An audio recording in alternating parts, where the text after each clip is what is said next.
Welcome to the Feisworld podcast, engaging conversations that cross the boundaries between business, art, and the digital world.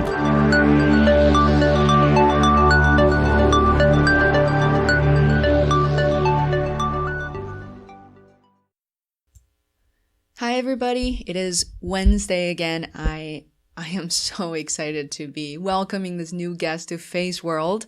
His name is Mick Ebeling. Mick is an American film, television, and commercial executive producer, author, entrepreneur, and philanthropist. Mick has been honored by Advertising Age as one of the top 50 most creative people. Also in Wired magazine Agent of Change, the recipient of 2014 Muhammad Ali Humanitarian of the Year Award. Mick founded the Not Impossible Labs, which is a company that is committed to create technology for the sake of humanity. I met Mick at the Future M advertising marketing event in Boston in November last year, 2015. So as you can imagine, Mick's story became a everyday story to be told at home and at work. Mick was the keynote presenter for one of the 3 days I was at the event. His story silenced the entire auditorium. And by the way, this is a typical Boston, New England response. In case you're not from here or not familiar with the situation, this is how we react to a shock most of the time. So the strategy Mick has taught me is commit first and then figure it out. With that message, Mick told us his stories. So first is the Eyewriter. In April 2009, Mick flew 5 programmers and hackers to his LA home in his living room and created the Eyewriter, an open source DIY device which enables individuals with paralysis to communicate and create art using only the movements of their eyes. And the second project is called Project Daniel. In November 2013, Mick traveled to Sudan to 3D print the arms for children who lost their limbs in the war. Mick set up what is likely the very first 3D printed prosthetic lab in the middle of Nuba Mountains in Africa. And Mick debuted that project at CES 2014 in Vegas alongside Intel and many other companies. The project itself went on to win every single possible award that you can imagine. So in this episode of Feisworld podcast, you will hear many personal stories directly from Mick, sharing his experience with both projects and beyond. I was rather excited, or to be quite honest, I could barely contain myself right before the actual interview took place on Skype. Mick was in California, I think it was about 60 degrees over there, and I was in Boston, exactly 24 degrees that day. And earlier that day, I came down with this horrific cold, and my voice crackled a few times. You could probably hear during the recording.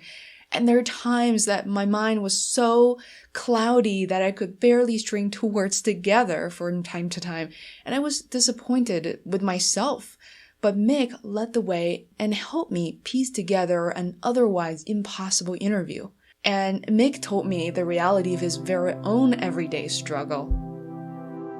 The reality is that there's low points every day, you know? And I am just as I kind of admitted in the book that I cry in movies and airplanes, I'm scared every single day. Every single day I'm like, am I doing the right thing?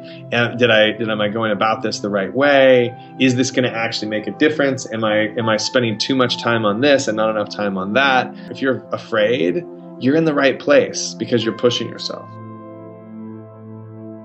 When you experience that thing that you're afraid of, is that you go into it. Like, you don't avoid it, you go into it. And you go into it, head first. And sit with it and be afraid and feel what it feels like to be afraid. Don't deny it. As a digital producer for over 10 years, I had to ask Mick, also a producer by trade, what does he see as the superpower we as producers have? Why we've been successful is, as a producer, you have to have a relentless commitment to completion and a short memory on failure. I love when Mick told me one of his childhood stories. We would go camping every 2 weeks, and at the end of that camp trip, he would have us not just pick up our campsite, but pick up the campsites around. And my brother and I would complain, and we would not pick up trash that wasn't ours. And my dad would come over and say, hey, there's some more trash over there. There's a cigarette butt, and there's a beer can, and my dad didn't drink or smoke. And he would say, well, if we all left the campsites that we stayed in cleaner than when we found them, then the campsites would always be clean and we would never have a litter issue. I hope this slightly more elaborative intro is helpful. Please share your ideas, thoughts with us by responding via social media or the blog post or iTunes. And the handle again is Feisworld, Feisworld, and I will see you at the end of the show. Please welcome Mick Ebeling from Not Impossible.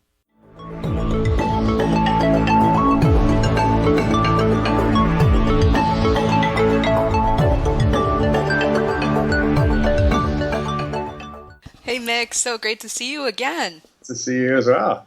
What's happening? I heard it's super nice over in California, and it's now, I think, 24 degrees in Boston.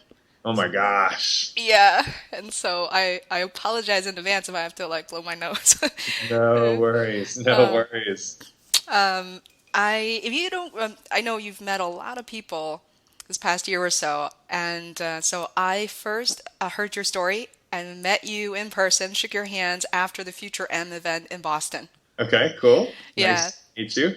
Nice to meet you again, and I must say that thanks to your story, I am able to tell your story to, I think so far, probably dozens of people throughout the holiday. It becomes a topic that, and you should see, I met a group of new team members earlier this morning.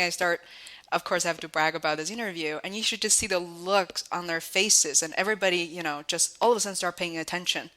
And, and it's... That's awesome. Yeah, I'm so psyched about this, and thank you for having me. And I bought your book, and I start reading it as part of my evening meditation. And wow, yeah, that's awesome. And then to hear that, because it's so much more than the TED Talk and what I heard even during that 1 hour, or maybe 2 hour keynote conversation. There's so many personal stories that you talk about when you mentioned that you would watch a movie on the plane and cry. I was like, I do that all the time. I get exceptionally emotional. So there's one thing I must tell you, that I thought your presentation in Boston was so phenomenal that the moment you stopped talking, I looked around, which was my mistake. I was looking for a standing ovation. And I realized and asked myself all this time between our conversation, why did I have to look around? Why couldn't I just stand up on my own? So that's awesome. That's very sweet of you. Thank you. Oh, how did you like the audience? What was that experience like for you? I know that it was a mellow audience. Usually the audiences are a little bit more participatory and kind of vibrant. It was a fairly reserved audience. I feel like maybe that's a New England thing. I know you're not from here. Mm-hmm. And I was so excited. I was like, wow, look at this. There's like a surfer dude, super cool. I don't know what he's going to talk about, but I was hoping that you notice the moment you're done with the speech and there's so many people lined up for the autographs of the book. In particular, my company, Arnold, invited the people who went to Future M and said, you have to come back and present to the company. And all of us turned in our homework. And this woman, Lauren, she basically presented in front of 100 people here at Arnold talking about your story. And so many more people heard about that. And she was the only one who got picked. Oh, wow. Amazing. That's awesome. Yeah. Well, I love Pete Favazza He's a close friend. I was just with him this week, and there's a bunch of people. We're actually going to do a project with him right now, which I'm really excited about. And I'm trying to. Let me hang on. I'll tell you some of the other Arnoldites that I'm Arnold. So Spring Clinton, is she still there? Yes. I love Spring is my favorite. She's the most foul-mouthed, amazing producer I've ever met. Billy Neer, Dave Register, Ken Ferris isn't there anymore. He was in Arnold, New York. Those are the main ones. Unbelievable. Yeah. I was just talking to Spring yesterday, and David Register just got promoted to EVP Creative. So nice. Well, please say hi to Dave. I'll actually here. I'll just text him while we're talking. But let's definitely jump in. Well, we've got a lot of different things that we work on. I mean, the Eyewriter and Project Daniel are the most well known. Mm-hmm. And for your listeners, Project Daniel was a project that I did in 2013, and the initial inspiration around this was I had read an article about a young boy in Sudan who had lost both of his arms in the war, and what got me was when he woke up from his amputation, he realized that his comment was, if I could die, I would, because I'm now going to be such a burden to my family. And to me, that was something that I couldn't really fathom. I couldn't fathom a child having that kind of despair. Mm-hmm. So I undertook and kind of committed, and one of the principles that we live by here is commit, then figure it out, is that we decided to do something. So we, in the end, in exactly 4 months from the day that I read that first article, I was in Sudan. I ended up putting an amazing team together of people to help come up with a great solution. We printed an arm for this young boy named Daniel, and Daniel fed himself for the first time in 2 years with an arm that we made in Sudan. And that to me was just the success of that project was not just because he fed himself for the first time, which was a miracle unto itself. It was the fact that we left all the materials there, and the team that we trained in Sudan, in this war-torn region of the Nuba Mountains, they were able to continue making arms after we left, and that was the most exciting part. Wow! So that project for me ended up being an incredible example, because one of the ways that we end up sustaining the work that we do is by working with brands and working with Fortune 100 companies and telling these incredibly powerful stories around the premise that we live by, which is technology for the sake of humanity. And we go out and we'll make this technology, engineer this technology, do whatever we can to make something, and then tell the story around it. And the Project Daniel story we ended up having underwritten by Intel, and it went on to win literally every single advertising award under the sun, from all the way from the one show Best of Show and the Cannes line. We won the Titanium in Cannes, to innovation awards and humanitarian awards, and it was just an incredibly well received and popular project. So those are the Eyewriter and Project Daniel. Those are the two that I kind of cite most often, just because I think they have the most tangible relevancy to the brands or the companies that we're speaking with. At this point, we're working on projects around water. We're working around projects that deal with music, sight. There's a whole wide swath of different things that we work on. Mm-hmm. One of the things you mentioned about the 3D printing ARM project, which I loved, was the fact that you focus on the functionality, the usability of it, instead of thinking of how absolutely beautiful and gorgeous it needs to be, and yet not usable. And I think you used the metaphor of, if Steve Jobs or Apple were to see it, at the beginning you said they might not be their favorite product, but yet this in my opinion, saved somebody's lives. And then it's still producing after the fact, after that you have left Africa. What's your personal take on the production process? Was there, what was your role in that, and to making sure that you can conquer, every level of difficulties, and making sure that this ends up being produced? Well, you have to take all the steps to make sure that you pave the way for success. You can't just, hold your breath and cross your fingers and hope that it all works out. So you take precautions and you take very necessary steps to make sure that everything is set up.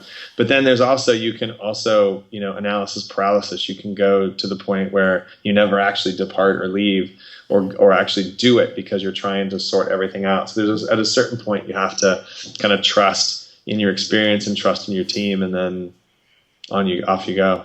Is it possible to share some of the stories sort of after Daniel Project? Who are some of the other kids or people who are able to benefit from this technology and what you've left with them, in Africa, and the production is still in progress. I believe Intel is involved as well. So what's the level of impact today after the project was initially launched in 2013? The impact today, and this is kind of what we strive to accomplish in all of our projects, is to light the fuse and to set the stage and kind of introduce this concept of people being able to do these types of things. So, the arm itself was near obsolete probably within 6 to 10 months because other arms had come out, other prosthetics had come out. There was a lot of civil unrest there as well, which kind of derailed our plans for expansion there and continued work.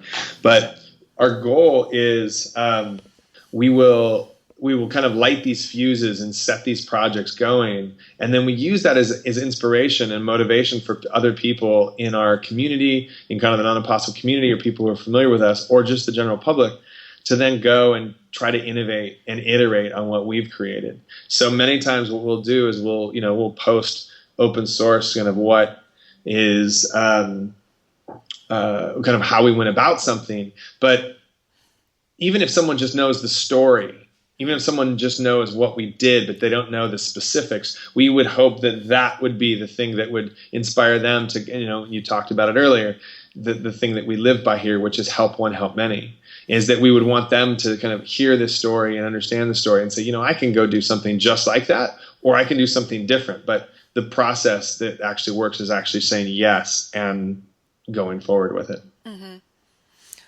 I'm a huge fan of Seth Godin, and I somehow see there's a lot of overlap to what you're doing, your actions in relations to his teaching, which is keep showing up for your work. And like you said, commit and then figure it out. But I think the trick is to really believe in the process. And not every day is going to be glorified. Not every day is going to be a TED Talk, a Future M conference, and people celebrating your work. So I wonder, what are some of the potential, struggles, or did you have a low point at any point during the Not Impossible, and how did you conquer that? The reality is that there's low points every day, and I am just, as I kind of admitted in the book that I cry in movies on airplanes. I'm scared every single day.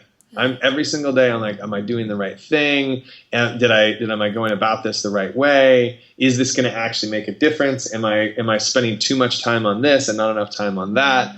There's a tremendous amount of, I guess fear would be the most human and most, specific way to describe it. It's not like, it's not paralyzing, but there's always a lot of concern there. So I think to deny that, I think if you're cautious, or not cautious, but if you're afraid, you're in the right place because you're pushing yourself. So yeah, to create that tension, even, after 51 episodes, I feel like whenever I push that publish button for a new episode, I sense that fear right away of how this is going to perform, and I always feel I choose my guests very carefully, and I feel they always outperform than my expectation. But there's always the fear in me somehow to say, look at these people, all of them are way more accomplished than I am. Am I doing them justice to really properly, share their stories and have them have that voice and have their sort of experience properly shared. So it's so refreshing to hear from you that this is a very common feeling and emotions that all of us experience. So instead of taking a step back, you often take a step forward and just face the fear and address it and be honest with that. So, I think, and I write a little bit about this in the book. It's about when you experience that thing that you're afraid of, is that you go into it. Like, you don't avoid it. You go into it, and you go into it, head first. And sit with it and be afraid and feel what it feels like to be afraid. Don't deny it. Don't stray away from it. Like, go sit next to it, have a beer with it, and then get up, get up and move on, kick it in the ass and move on. Like, there's no reason why you need to try to quell or squash the feeling of fear. That's a real, true motivation. And I think it's just a matter of containing it and understanding what to do with it. Yeah, I am internalizing a lot of this information. And for some reason, when I interviewed Krista Tippett, and she said, there's so many dimensions to our voices. And when I first heard you and what you have shared with me so far, I just feel like you're such a great storyteller, and there is that just mentions to your voice makes your stories very relatable and very relevant to a lot of things we're going through, and really helps me with sort of the thinking process and to sit with it and listen to it again. And by the way, I listened to your podcast with James Altucher twice, and I realized the second time I was listening to it, I was able to absorb and somehow identify the information I didn't hear for the first time. It's like watching a really good movie several times. Cool. Yeah. And then just kind of take that time to listen to someone speak instead of, I feel like part of your process, you talk about the iterations of your process, and you talk about when the Eyewriter, and I'm sure that wasn't the only project, where things you did at the beginning did not work, and you have to try it again and again. And then there are these entrepreneurs, I believe, is from Korea, and complimenting you at first, and realize, like, we might have a better software, and let's collaborate on this. So I'm kind of intrigued by your background as a producer and how much of that knowledge have translated to what you're doing day in and day out. Could you share some of that with me as also as a producer? In terms of the trials and tribulations of every day? Yeah, the skills as a producer. I think as a producer, I don't even think it's a long conversation. I think it's why we've been successful is, as a producer, you have to have a relentless commitment to completion and a short memory on failure. So you have to just know that it's going to get done. You don't have a choice for it not to get done. And then as you continue to butt up against obstacles or problems or issues, you just forget about it and hurdle it and go on to the next one. So that's really the skill set that I think that it takes to be a successful producer and a successful, not impossible, what it takes to be successful here. Founding Not Impossible as a company, you certainly have gone through a lot of struggles and questions. Were there any setbacks or like significant challenges that you had to solve? Specifically in terms of launching Not Impossible, this is a business model that we don't really have anything to point to right. compare. Exactly. Right. Mm-hmm. And so there's like kind of little bits of ingredients. There's a little bit of production company. There's a little bit of advertising. There's a little bit of strategy. There's a little bit of, innovation and invention. There's a lot of different things like that, but no one that we can tell have combined those into one pot, right? One offering. And so we operate as a tech company that is out, creating these life-changing, world-changing inventions and approaches on, technology for the sake of humanity. But then there's also a very pragmatic part of what we do in terms of the storytelling. Mm-hmm. And so I think that kind of mixture of how we go about it and the different various parts of this have been what has made us successful, I think, and what has really given us our reputation of being able to do this the way that we do it. But it's also, in that there's a business model that is able to abide by, oh, you're an ad agency, this is how much you charge. Oh, you're a production company, this is how much you charge. But then when you start to mishmash those and take the different aspects of those that you do and don't do, you're braving a new path in terms of a model. And that, I think, has been the most challenging, the most scary, and the most exciting all at the same time. You phrased my question so much better. Your answer is exactly what I was going to get at. There's no manual in doing something called not impossible. Just by, the name of the company, you're doing basically everything that was not done before. And to approach it with your unique lens, it's just hearing you talking about the process. It's very interesting to me. Cool. What are some of the questions, and as your company and yourself getting exposed to a lot of media channels and being quoted, interviewed, what are some of the questions you wish people ask you but didn't? I think it's some of the questions that you've just asked, which is, what are you scared about? We're not trying to be superhuman here by any means. We're trying to actually be very much very approachable and real about our work. And I think that sometimes people will confuse the work that we do with having these superhuman powers.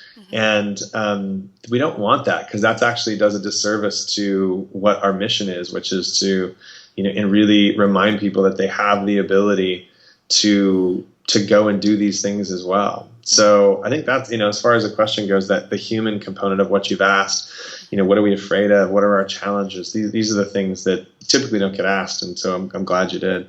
Have you always been this way? Because I had a feeling when I first met you, we always judge people. And the way I look at you, I assume you're from California and you're a surfer, and I was right about both of them. And I just sense this freestyle, and you have so much love, not just for yourself or your family, but out there for the world. And I think it's this is just a manifestation of how I perceive the world, and then what we do to address it. So I see the world as an incredibly beautiful, magnanimous, inspiring, lush place. And I see that the problems that exist, I don't feel that those problems are so gargantuan that they cannot be solved. Like I don't believe in littering. I don't believe in, a lot of things, but I also don't get stressed about global warming and littering and trash and things like that, because I know that Mother Earth is going to just chew it all up and spit it all out again at a particular point. Now, we as humans might not be around to experience that. We might mess it up for ourselves, but I always laugh that we think that we're messing up the Earth. The Earth is too big to be messed up. We're messing up the little tiny aspect of the Earth that we inhabit. And so that it's something that we should be more selfishly concerned than we are about, trying to be so, I guess, worried about the fact that the Earth's never going to be the same. It's like, the Earth survived dinosaurs and ice ages and a couple other things. I think the frail humans are the ones to be concerned.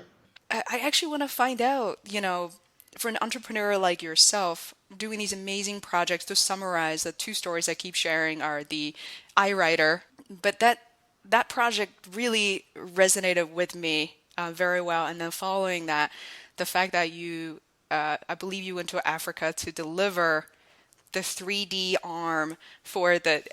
No, not deliver it, make it. To make it. We actually made it out there. Wow. One thing you didn't talk about too much is how did your family respond to that? You have 3 boys and you're going out there on a limb by yourself. They support me in what I do and they know who I am. So there's not a lot of, I'm not any different than I am all the time. So they're not necessarily surprised. Obviously my wife was worried and concerned, but, she's incredibly supportive of what we do at Not Impossible. Because I grew up in Beijing, and I think about the way my parents raised me, which was considered pretty westernized. But compared to most other parents, the tiger moms and dads, there's so many parents still today trying to live through their kids, to help them fulfill that ambition. But while you were speaking, and it made me think about like, wow, I want to be this kind of parent who is just so happy and fulfilled, with your own ambitions. And I have a feeling that your kids must be really, really proud of you.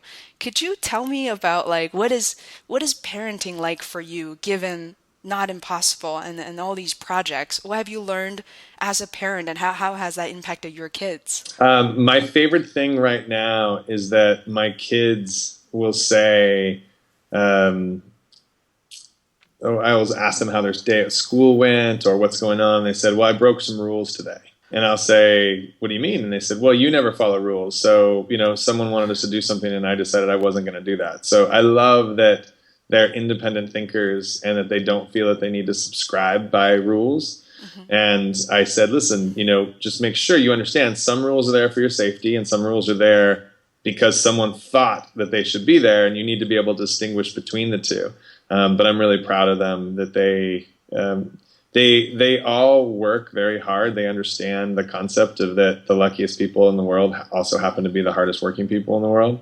And they're willing to work towards their goals, and they're willing to not necessarily subscribe to convention. I mean, that's the beautiful thing when you talk to kids. Convention is an adult concept. It's not a concept that they understand, or that there's no preconceived notion or definition of what kind of convention might mean. So it's fun to celebrate with them of, listen, you can invent this however you want, and you can pursue whatever dream, whatever goal, whatever it might be, you can pursue it however you want. And my 9-year-old and 5-year-old just decided that they wanted to get a hamster, and we said, great, buy it yourself. And they said, okay. And they went outside, and it was a super, super cold day, and they sold lemonade outside.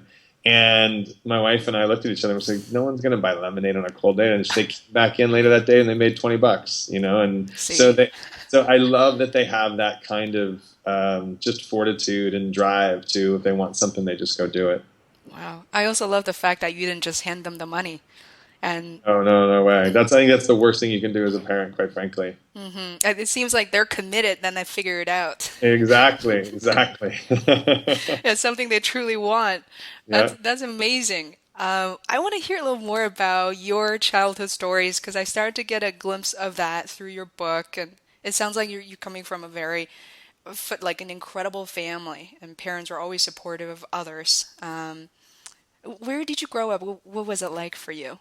I talk a lot about it in the book, and I think that those stories are probably the most representative of what I consider to be the most influential aspects of my childhood. I was born in Los Angeles and grew up in Arizona, and I grew up to parents who were incredibly philanthropic and were incredibly giving. We would go to church every weekend. There was a regularity and a kind of a pace to our life. I think we would go to church every weekend. My parents volunteered and either volunteered or started charities the whole time I can remember. We would always go to the same place on vacation. We'd go camping. So there was like a really wonderful, I think, nurturing and comfortable consistency to my life. And I think it was, a lot of the lessons that I learned from those kind of subtle moments. And I talk about it a little bit in the book. Of one of them is the lesson that I learned from my father, which is, we would go camping every 2 weeks, and at the end of that camp trip, he would have us not just pick up our campsite, but pick up the campsites around. And my brother and I would complain, and we would not pick up trash that wasn't ours. And my dad would come over and say, hey, there's some more trash over there. There's a cigarette butt, and there's a beer can, and my dad didn't drink or smoke. And he would say, well, if we all left the campsites that we stayed in cleaner than when we found them, then the campsites would always be clean and we would never have a litter issue. And of course, as a teenager, you'd roll your eyes and be like, oh, Dad. But now I look back at that, and that plays into my life in the most mundane and kind of small instances. It's a very small example, and it happens in the big kind of not impossible initiative way of working. One of my takeaways from your speech was, I was sitting there thinking, wow, this is incredible. When can I ever do that?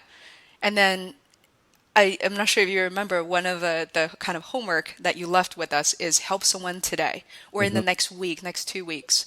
And I realized that's something that anyone could do. And that was also, I like when James Altucher suggested that use a hashtag or, help someone do something of meaning today. And I decided, you know what, I'm going to do something within my control. That's something I'm not already doing. So I took your advice at the end of the holiday. I went up to the Arnold receptionist. She has been here for probably more than 20 years, and she is someone we all admire very much, but oftentimes people walk right by her, only go to her when they need help. So I prepared a gift for her. And she went around the desk, gave me a huge hug that I've never experienced something like that. And that probably was my favorite moment in all my 2 years at Arnold. And we ended up going out to lunch and getting Oh, that's coffee. awesome. She told me so much about her life and how she supports her sister. Wow. Yeah, she dedicated her life. She's doing what she does into her 60s to support her family and her sister. Amazing. And I realized, anybody could do this. This does not require extensive technology or a team of people. So thank you for that, for triggering. I love that. Yeah, no, it was really human. I love it. It's fantastic. So for people to learn more, for people who have never been exposed to the Not Impossible projects, what is a good way to kind of not necessarily get in touch with you, but kind of share their feedback or learn more about what you're doing, what you're up to? The best way is to go to notimpossible.com. You can see some of the things that we have worked on, some of our historicals. To read the book. The book I think is a great example. It's a much more in-depth version of the things that we do. Go to Not Impossible Now, which is our blog where we're celebrating the stories of people doing the non-impossible. Those are kind of the three major touch points that I would say to hit. And then just to make sure to like us and follow us on our social media channels so that you can see what we're up to kind of real time. Awesome.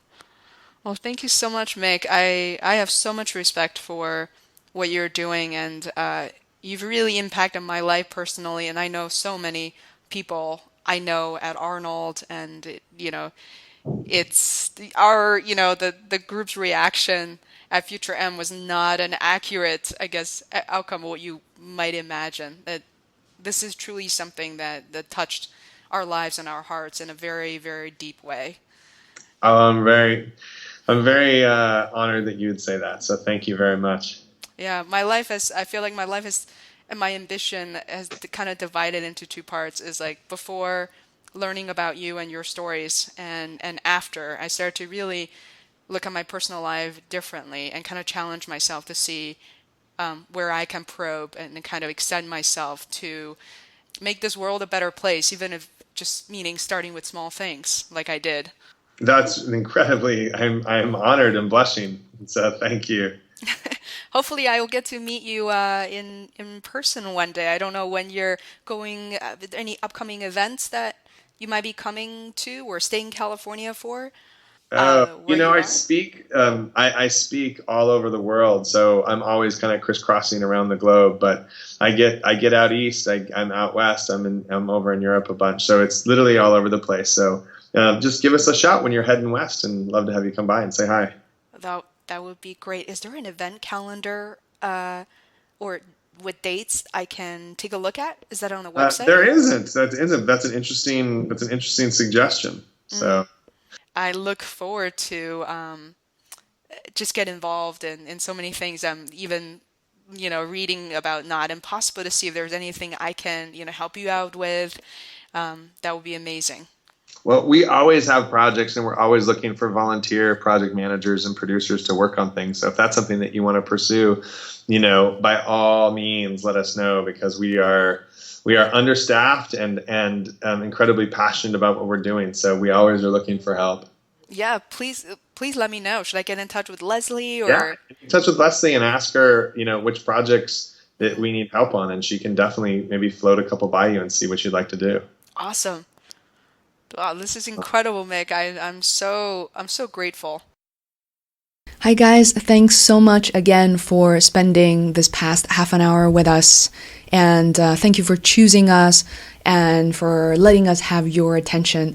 So I do want to call out notimpossible.com is a great resource for you to learn more about the labs, and I especially like the blog section where you can learn so many new projects and things Mick and his team are involved in and establishing, and there are great volunteer opportunities. You can find out more directly by contacting them, and read the book. The book is fantastic. It's also called Not Impossible. I have a copy of it where Mick shares a lot more personal stories and the ups and downs. And if you enjoy this message, I hope you go out there and help one person. That doesn't have to be big. I hope you then share these stories with others, including this podcast, and encourage them, everybody around you, do the same. And we are indebted to Mick's effort and really everybody on his team. And best of luck, and I hope you tune in again in 2 weeks. See you soon.